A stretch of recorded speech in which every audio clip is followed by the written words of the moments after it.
Hello, everybody. This is a special episode of the Top 5 Weekly. We have reached the halfway point in 2017. Can you believe it? Half the year has gone by already. It seems like 2017 just started. We've actually hit the 6-month mark. So in honor of that, I have my two cohorts in crime, my two main guys that have been with me all along here for the Top 5 Weekly, pretty much the entire show, going back to last August. So who else would I have to pick our top 5 films of 2017 through halfway through the year? Stephen, introduce yourself. Yeah, me, Stephen Billings here. I want to go ahead and say before we get into it, and I think Andrew's going to say the same thing, we have not seen as many movies as Dan has. Dan is kind of like a movie whore. Like, we're like movie like cinephiles, but he's like a whore. So like he goes and sees all the new people. He likes the young movies. We like the old, like has experience movies. We have more respect for films. He's kind of a whore, and he just goes and sleeps with a bunch of new movies all the time. So, you know, he has a few on his list that we have not seen yet, probably. So just want to say that. But I'm very excited to talk about some really great movies that we've seen this year. Yes, Dan, there'll probably be some overlaps, definitely, because we're only 6 months into the year. So, but it's going to be awesome. I can't wait to talk about these movies. Andrew? Yes. Dan does like to throw it around town quite a bit. And he has seen a gargantuan amount more than either of us. And there's definitely going to be overlap. I know probably with me and Steven, because I think we've seen maybe the same amount of movies. I don't know. But it's going to be interesting. I typically wait a while to do these lists just because I want to see as many as I can before I make any like definitive decisions. But it's nice to see how the list changes over time between halfway and then at the end, which the list could be completely different. Probably will be. Oh, yeah. Yeah. There might be a few of these films that are on our list at the end. You never know. I mean, it all depends how the year goes, you know. Last year, there was a lot of movies in the last 4 months that were just phenomenal films, and a lot of the early films kind of got kicked off our lists. But, all right, so with that being said, let's get into it. Our top 5 films of 2017, halfway through the year. And let's get it started, Stephen. All right. Well, my number 5, this one was a big surprise hit. It kind of sees the return of a director that was very loved at the beginning and then went down a very dark path of shitty movies. And now in the last couple years, he's come back with some pretty good movies. And that is Split. I really love this film. Without spoiling anything, ends up having a very interesting connection to another one of M. Night Shyamalan's films. And James McAvoy just puts on a tour de force in this movie. And it's M. Night Shyamalan going back to his roots in a way of doing smaller films. And that matched with the cinematography and the performances and everything. I really enjoy this movie. It's one I bought right when it came out on Blu-ray. I had to buy it.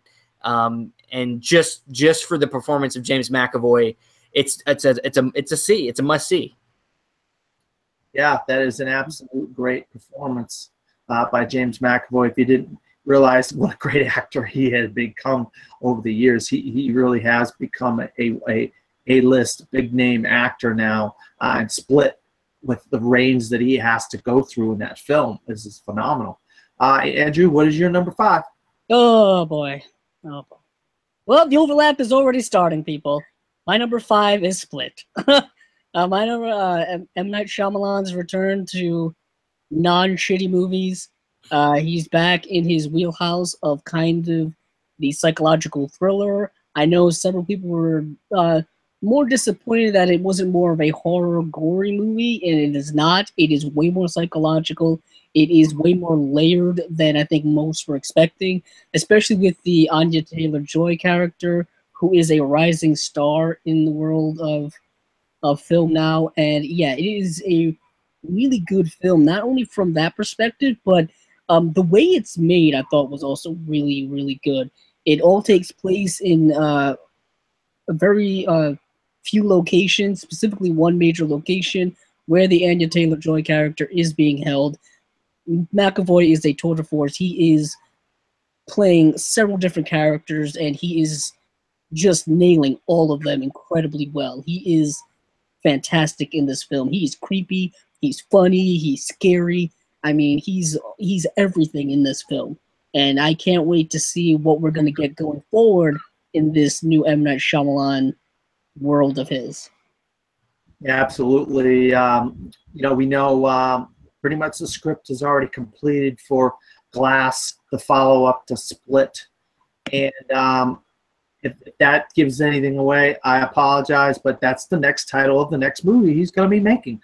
It's already out there in the ethos. Everybody knows the next film M. Night Shyamalan is making is called Glass. So take that for what you may.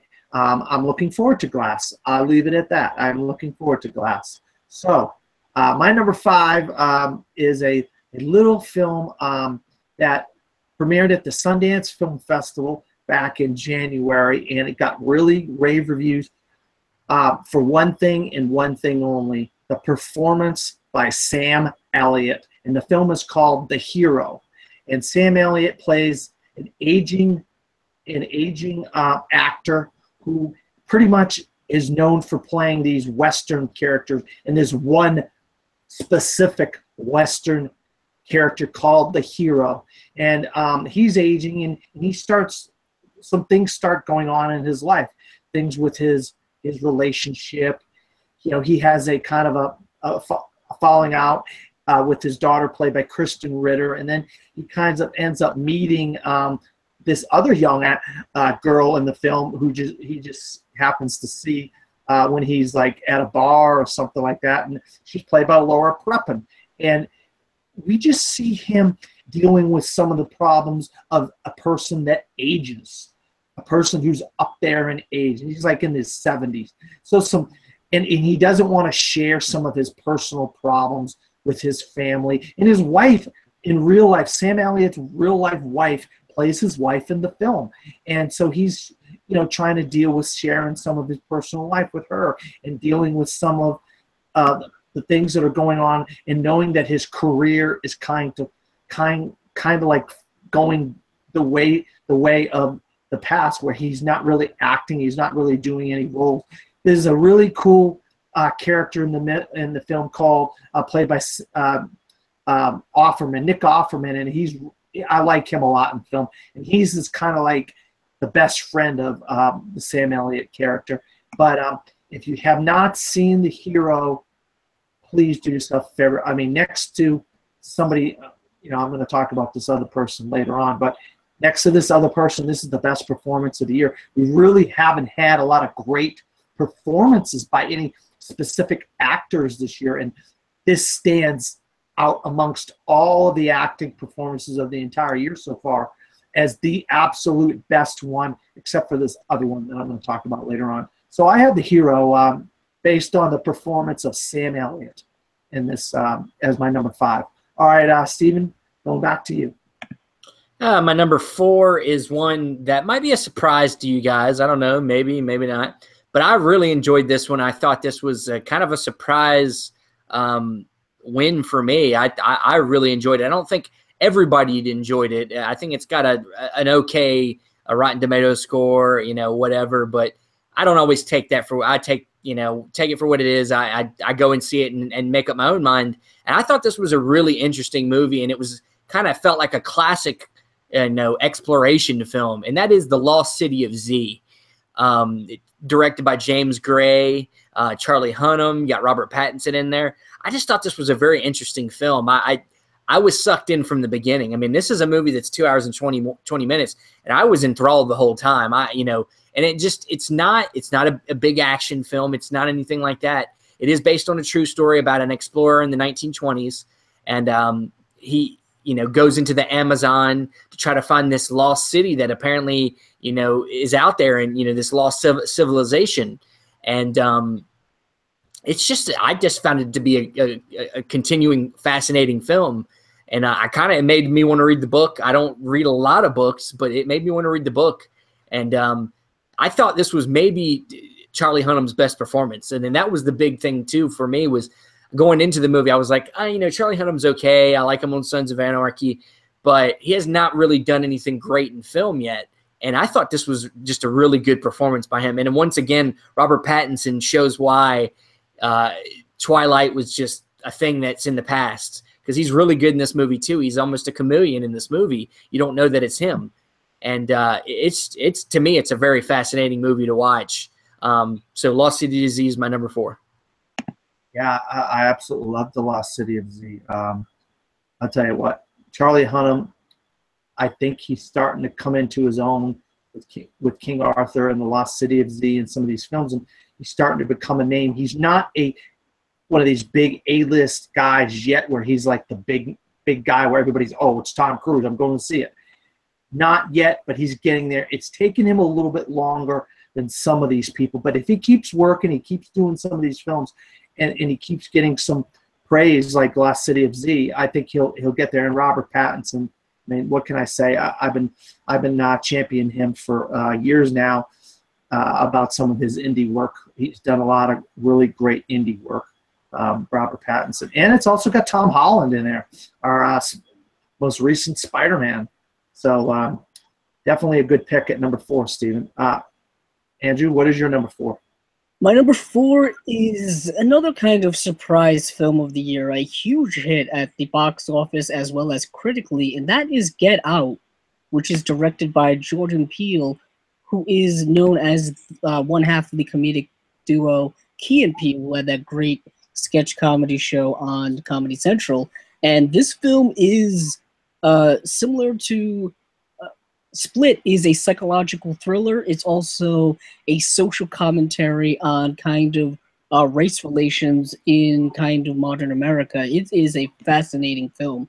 It was yet again another film billed as a horror film, but yet it is more psychological than it is kind of gory, although it does take a third act twist into very almost sci-fi-ish B-movie type level. And it's really an interesting film. It's also funny, it's dark, it's awkward, it's really great. Daniel Kaluuya plays the main character of Chris Washington, who is meeting his girlfriend's parents for the first time. His girlfriend's portrayed by Allison Williams, who is typically known for her work on Girls, the television series, which has now ended. And the acting in it is really good. The parents are played by Catherine Keener and Bradley Whitford, so really good veteran actors in there. And it is a great film. I highly recommend people checking this out. It's a surprise kind of indie hit of the year. It was made for very little and made a whole lot of money. So I'm really happy that Jordan Peele is getting that type of success. Definitely go check it out. Well, it's the success. One of the reasons is Blumhouse. These people know what they're doing. They make these great. They take great scripts. First of all, they get these filmmakers that are really, they really want to make a great film, or they want to get back on track if they've made a few bad films, and so they're willing to take this mold of what Blumhouse is doing, this little $7, $8, $9, $10 million budget, and try to make a film for that money, and then hopefully it succeeds. And so far, they've hit home run after home run after home run. Blumhouse, Jason Blumhouse and his company, and Split and Get Out are both Blumhouse films. So that they're taking back from last year, where they had a success last year, and then they're going to do it again this year. My number, what are we on, number 4? Number 4. My number 4 is a little film called Gifted.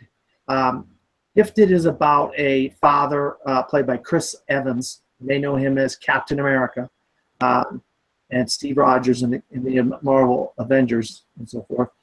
He has a little girl that basically he has kind of taken under his wing, adopted, because his sister died, and this was her daughter. And the little girl that plays the little girl in the movie is her name is McKenna Grace. He comes to find out that she has a little bit more than just a little 6-7-year-old girl. She's actually a math genius. And then there's this lawsuit that goes on to get her to go to a good family and not with her father, who kind of lives in this little house, and he's got a neighbor played by Octavia Spencer, and he's kind of letting her go through normal school, just regular elementary school or whatever, and get to know kids her own age and get to be around different kinds of kids her own age instead of like ritzy, uppity, rich kids in this rich, uppity school. And so we have this whole court battle for this little girl, and Chris Evans is fighting for her to just be normal at this age because he knows how smart she is. He knows that she's a mathematical genius, but he wants her to have a normal life before she ends up getting in some job or graduating high school at the age of 12 or something like that, and getting through college at 15 or 14 or 13 or whatever, and then getting into some big giant job because of her brain. He wants her to enjoy being able to play with toys and do things that normal little girls or dolls or whatever. And that's the whole message in this movie. You know, that there are gifted people out there, but they also need to have a life. This is a very emotional film. You will shed a tear in this film. This is a sad movie. It has its ups and downs. It has a little bit of comedy, but at the core of this film, it's the performance by this little girl, McKenna Grace. She gives an unbelievable performance. The amount of dialogue that she has to say for a girl this age is phenomenal. I mean, I am shocked that she's able to say all the things she's saying and all the different. She goes on for paragraphs at a time sometimes talking, and it's amazing. This girl is an absolute revelation, and this is from the director of the last 2 Spider-Man movies, but the movie that I really like is called 500 Days of Summer, which Mark Webb, he has gotten back to his indie roots, and I'm glad to see he has, because this film is fantastic, and it's filmed right here in where I live in Central Florida, towards the coast of like Tampa, Clearwater area, I believe, is where it's filmed. And so it's nice to see a movie filmed in Florida as well. But yeah, my number 4 is a little indie film called Gifted. If you haven't seen it, do yourself a favor, go see this film. It's phenomenal. All right, we're going to throw a curveball in here now. Steven, off the top of your head, what's your worst film of the year? Worst film of the year is definitely Triple X. Triple X with Vin Diesel. God, this movie is awful. Like, I don't even know how I got through the movie, to be honest. But I guess once we realized that this movie was just garbage, we just decided to make fun of it the whole time. Me and Julian from my show, we just sat in there and laughed at how just ridiculous this movie was. You see Vin Diesel skateboard on the side of a bus. It's just in some of the lines he says, and he does like a robot thingy in the middle of the movie where he's like beep, and he like does like a dance thing. Like, I'm like, what is Vin Diesel? Vin Diesel, you're not funny. You're funny unintentionally funny. When you say like family, like all the time, that's when you're funny. When you try to be funny, you're not funny. Stop it. And I know I just saw that they are making another one of these stupid movies, I think. I just recently saw a news report saying another Triple X movie is coming. God help us. Oh, my God. All right, Andrew, you got one? I've gone out of my way to avoid bad movies, so I'll just give you the one that's at the bottom of my list, and that is Life. It's okay. It's just forgettable. I was like, it was just okay to me. I mean, some people really liked it. It's on the bottom of my list. It's down there with like, The Fate of the Furious, which is just like fine nonsense. You know what I mean? It's. I haven't seen anything truly bad yet. I've avoided it. I know Steven keeps taking these hits over and over again like a champion. He's seeing Triple X, seeing Transformers just getting beat up at the box office, like beat off at the cinema, and it is just.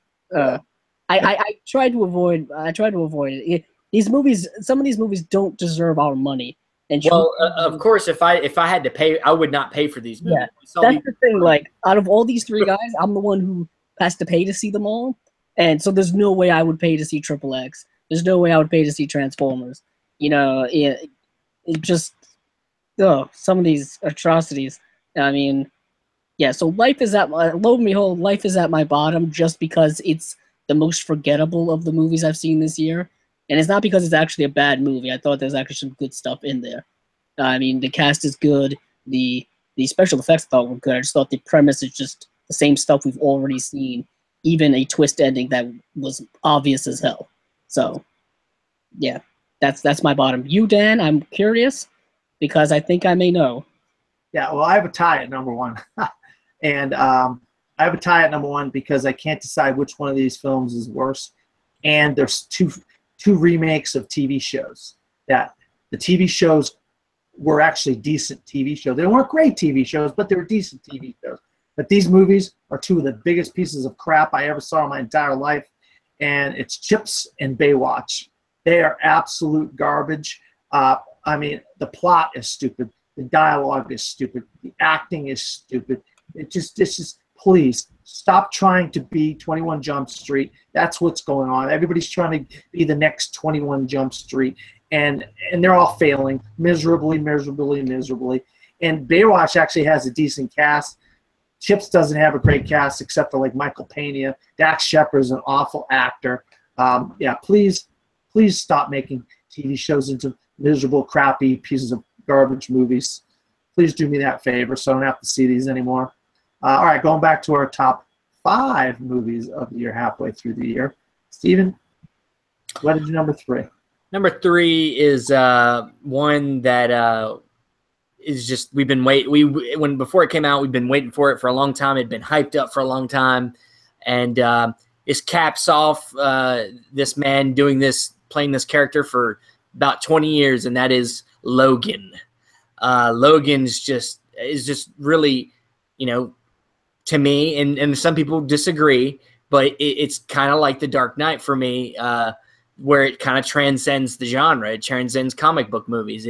To me, it is just a good film. It's not something when I think of it, I don't think it's a comic book movie. I just think it's a awesome kind of Western apocalyptic type of movie, and it's Hugh Jackman at his best. I mean, this dude gives his all and just really pours all that energy of wanting to curse and just bleed out everybody that he wanted to do in all the other X-Men movies, and he gets to do it all in this movie. He says the F word a lot. It's great. It's fantastic. I almost want to F-bomb off between Hugh Jackman and Sam Jackson because it might be pretty fun.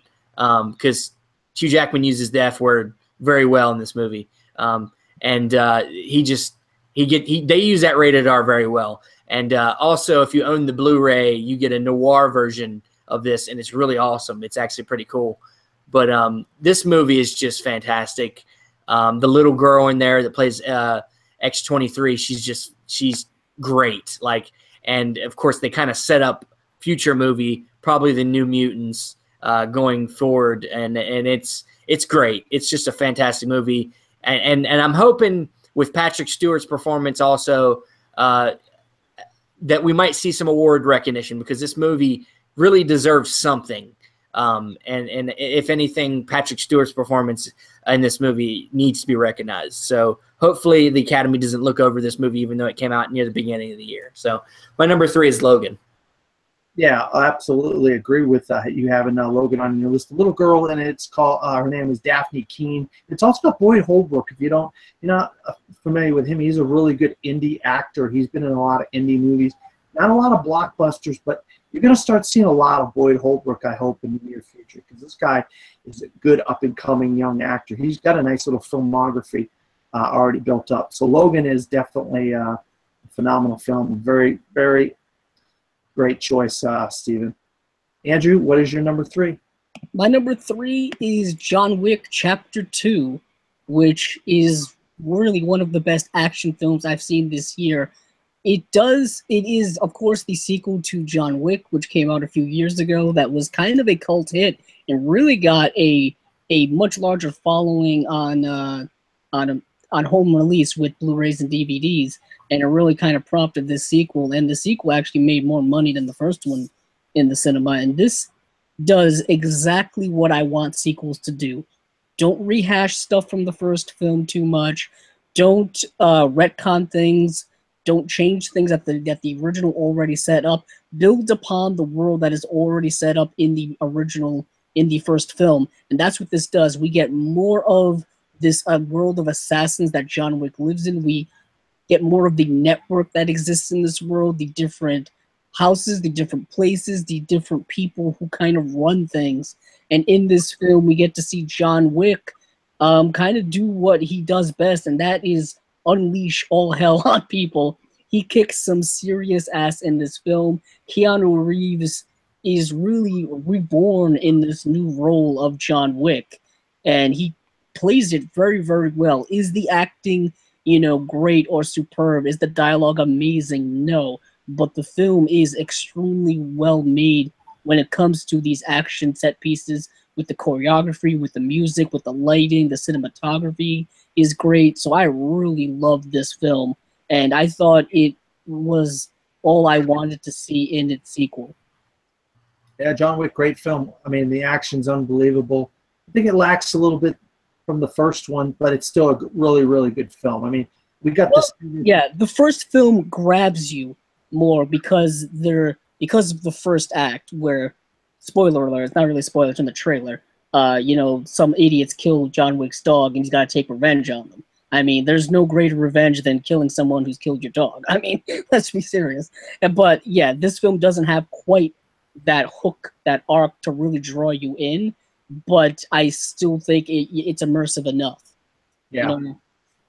Yeah, we get to see more of the Continental and that world that goes along with the Continental, which is very fascinating. And I hear there may be a TV show just based off of the Continental. That's what I was told. And that whole Continental world is really interesting, because you get it's kind of like that middle point where you get to see people come and go. So you might see all these different crazy characters that'll maybe show up in maybe future John Wick movies or something. Who knows? All right, my number 3 is it's the sequel to the sequel. It's the third film in a trilogy. It's the film that, after the first 2 films in this trilogy, we were really greatly looking forward to see what Matt Reeves could do with the culmination of this trilogy, and he does not let us down. It's War for the Planet of the Apes. Andy Serkis, I alluded to it earlier when I was talking about Sam Elliott giving the best performance of the year. Well, and Andy Serkis literally gives the best performance of the year. He is motion capturing an ape called Caesar, and he has the gambit of emotions in this film. He does unbelievable. His dialogue is phenomenal in this film. He does action. He does sad. He does happy. He interacts with other apes. There's a little girl in this film, and she's really good. She's well placed, unlike the little girl in Transformers: The Last Night, where she doesn't disappear halfway through a quarter of the way through the movie. We got Maurice the ape is back. But the main villain in this film is Woody Harrelson, and Woody Harrelson can play bad. If you haven't seen him play a bad guy, he is a very good bad guy. He's very believable as a bad guy. We got a goofy kind of comedic element in the film, voiced and mocap by Steve Zahn. He had a blue jacket and a blue hat. I can't remember the name, what they call him. I know they have a name for him. But he's kind of funny in the film. But I just thought this film was phenomenal based on the story. The only thing I'm going to say is, if you're following the trailers and you're following some of the promotional material of this film, it's a little misleading. the posters, the title. Some of this stuff is misleading. But this is a phenomenal film. Don't let that discourage you from seeing the film and enjoying this film for what it is. Because what it is fantastic. I mean, there's so in the cinematography, oh my God, breathtaking cinematography in War for the Planet of the Apes. I just happen to like 2 other films better than this, but this is still going to be there. It's going to be on the cusp of probably making my top 10 films of the year later in the year. All depends what kind of great films we get coming out this year. But this is an absolute fantastic film, and I recommend it to anybody that hasn't seen it. So I have War for the Planet of the Apes at number 3. Going back to Steven at number 2. My number 2 is one that Andrew already talked about a little bit, and that is Get Out. Get Out is just one that really took me by surprise, man. It was a lot more deep and had a lot to say, more than I thought it would, from a guy that we were, like you said, known for being on a sketch comedy show. I mean, just coming out of nowhere. I always knew that out of the 2, Keegan-Michael Key was more the actor. He was the guy that was really, wanted to be in front of the camera.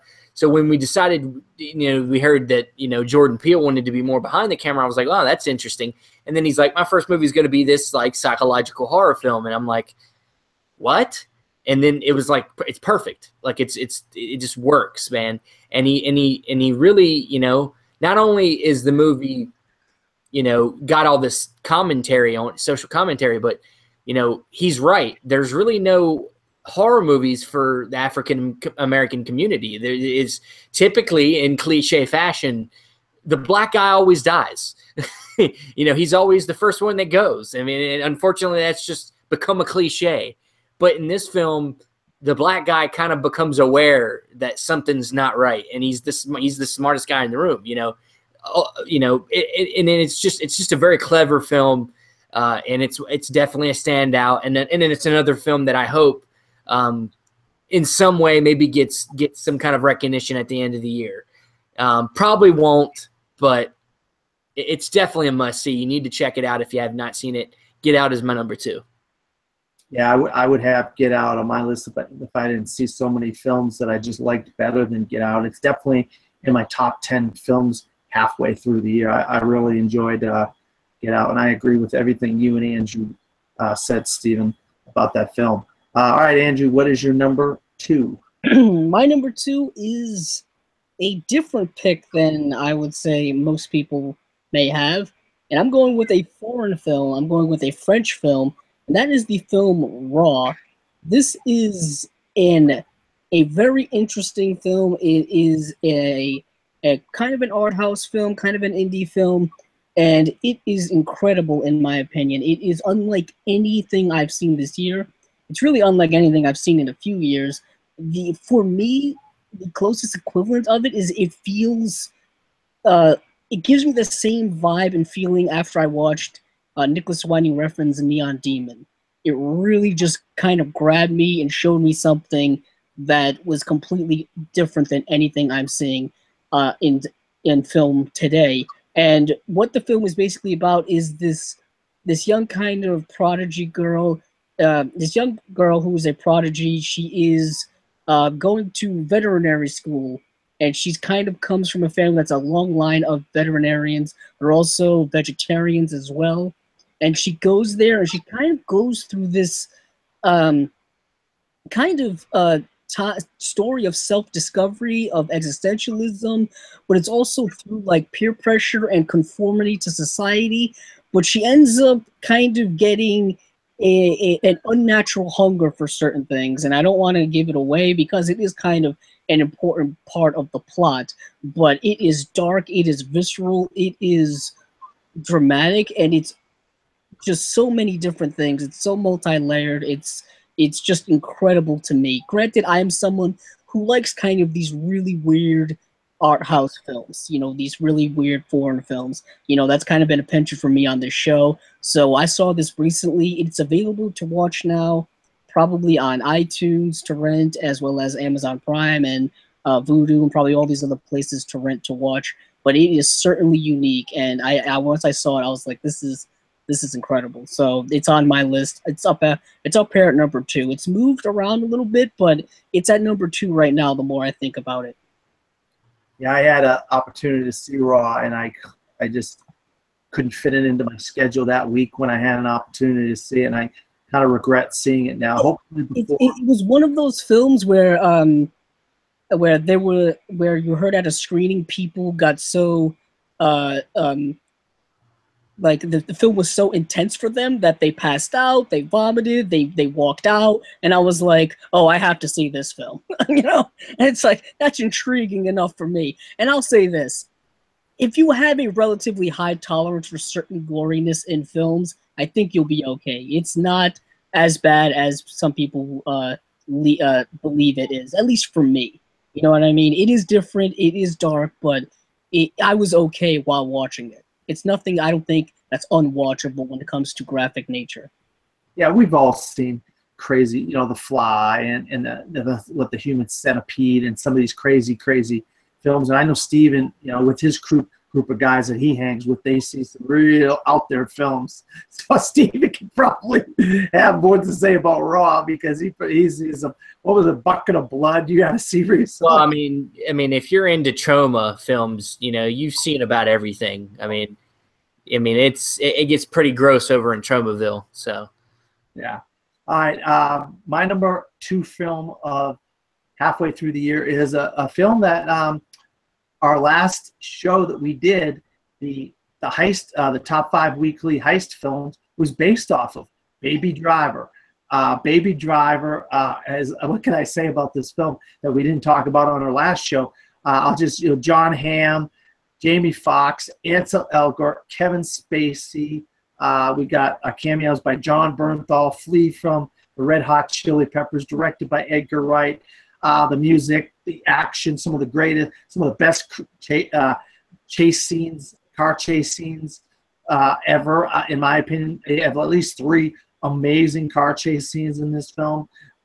Just a phenomenal film. What I can't say, I said so much on our last show, all these guys did about Baby Driver, so I'm not just going to go crazy with talking about Baby Driver, but it's my number 2 film of the year, halfway through the year, and there's a good chance it could be there at the end of the year because I love it so much, and I'm definitely going to probably see it again, I think, before the summer's out. So I had number 2, Baby Driver. All right, so we're going to go to number 1. Andrew, what is your number 1? Steven, what is your number 1?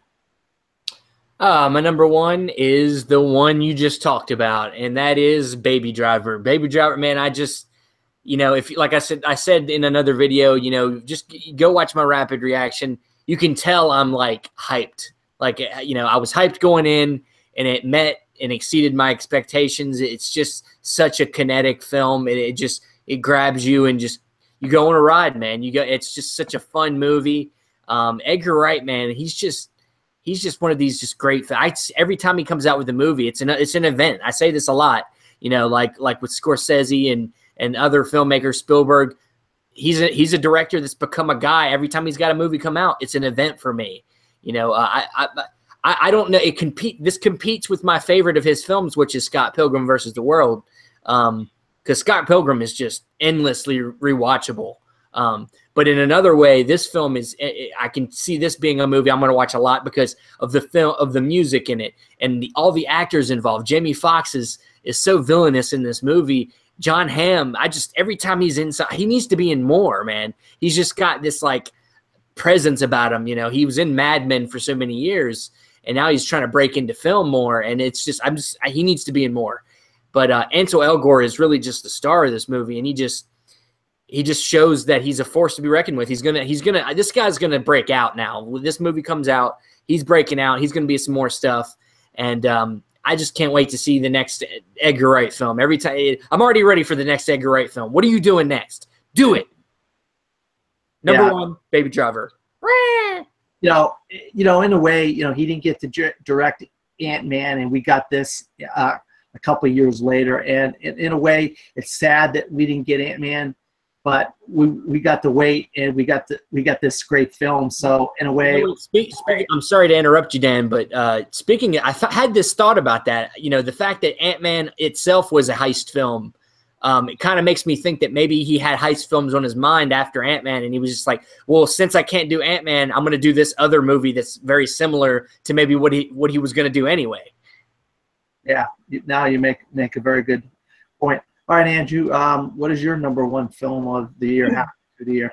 My number one is one Steven already mentioned, and that is Logan, directed by James Mangold, starring Hugh Jackman for the last time in his, I guess you could say, iconic role as Wolverine, or Logan, as the title of this film suggests. But yeah, this film is incredible for so many reasons, and one that Steven touched upon is that it doesn't feel like a comic book film. It transcends the genre. It moves past the genre. It shows that these films are just more than what their genre suggests that they are, or what more than people believe that they are. And that is something I haven't seen since The Dark Knight. Something that is just a fantastic movie in and of itself, regardless of genre. And Logan and Hugh Jackman is incredible in this film. Patrick Stewart is amazing in this film, as well as the young girl Daphne Keane, who Dan mentioned, is great as X-23, or Laura as she's called. And yeah, this film is really great. I mean, there's some second act problems I have with it, but I rewatched it recently, and that ending still is immensely powerful for this character and really for this world. And what Hugh Jackman really gave to us, I always commend him for not abandoning this character. Many people have played a character and it's not gone well, and then they just completely go away from it because they don't want that stain on their career or on their persona. But Hugh Jackman kind of owned up to the problems that the character had, specifically in X-Men Origins Wolverine, which is an atrocious film. And he has kind of pushed past that to deliver a Wolverine that I really like. I know he's not the comic book one that people have always wanted to see or want his character to be, but I think he gave it his all, and I have to commend him for that. And I really loved Logan, and it works well on a rewatch too. So far, it's my number one. It can move between now and the end of the year, but it's the one I feel so strongly about right now. Yeah, absolutely great film. I agree with you guys. Logan's definitely in my top 10 films of the year, halfway through the year. Like I said before, I've seen so many films, and then just have to bump a couple back because you just can't put everything at number one, number two, number three. But Logan is definitely in my top 6 or 7 films of 2017, halfway through the year. My number one is a little film called Spider-Man: Homecoming. I grew up reading comic books. I don't know if I've talked about that. I've been reading comic books for quite a long time, 30 years to be truthful. And my favorite character growing up was Spider-Man. And it was because I could relate to Spider-Man. I could relate to Peter Parker. Any kid, 11, 12, 13, 14, 15-year-old, whatever kid, could relate to being Peter Parker, being Spider-Man, because it was a kid. He was a kid. Anybody could get Spider-Man, be bitten by a Spider-Man. You could be Spider-Man. So I could relate to the character of Peter Parker and Spider-Man. And the thing is, being picked on and having kind of not being the most popular kid in school. So stuff like that really resonated with me with the character of Spider-Man. Up until now, yeah, have we got a couple good Spider-Man movies with Tobey Maguire? Yeah, we have. Spider-Man 1 and definitely Spider-Man 2 was a phenomenal film. I really think they really grasped the character in Spider-Man 2. But I think since then, this is the best version of Spider-Man. Might even be the absolute best version of Spider-Man we have ever gotten. They really capture the high school demographic of what a kid goes through in high school with friends and hanging out with different kids and the different walks of life, Hispanic, black, white, whatever kind of kids in school and whatnot, and in the life of a teenager. And they got a kid that was actually a kid when he started filming this movie, in Tom Holland. So he resembles what a Spider-Man or a Peter Parker would look like in a movie. The other thing is we got an amazing villain. Michael Keaton, you know, I was like, okay, Michael Keaton's going to play the Vulture. What are we going to get with Michael Keaton? Are we going to get some of this great performance of the last 2 or 3 years from Michael Keaton? We're going to get some of this kind of goofy comedy stuff we've seen in the past. Well, we got one of his great performances of the last 2 years kind of situation, like Spotlight, Birdman, even in a couple films like Need for Speed and RoboCop, where the film wasn't good, he gave good performances in those films. So Michael Keaton is really had, you know, we had the reconnaissance a few years ago. Well, now we have the Michael Keaton renaissance. Because McKeaton-sance. Say that again? McKeaton-sance. McKeaton-sance. This guy has, I mean, this is the best Marvel villain since Loki. And that's, I know it's saying a lot. We've got a lot of villains in this. This is I believe, the 15th Marvel Cinematic Universe movie. I believe it's the 15th. It could be the 16th. Adding it up, I'm not sure. Maybe, was Guardians the 15th? I don't know. I think maybe this is the 16th.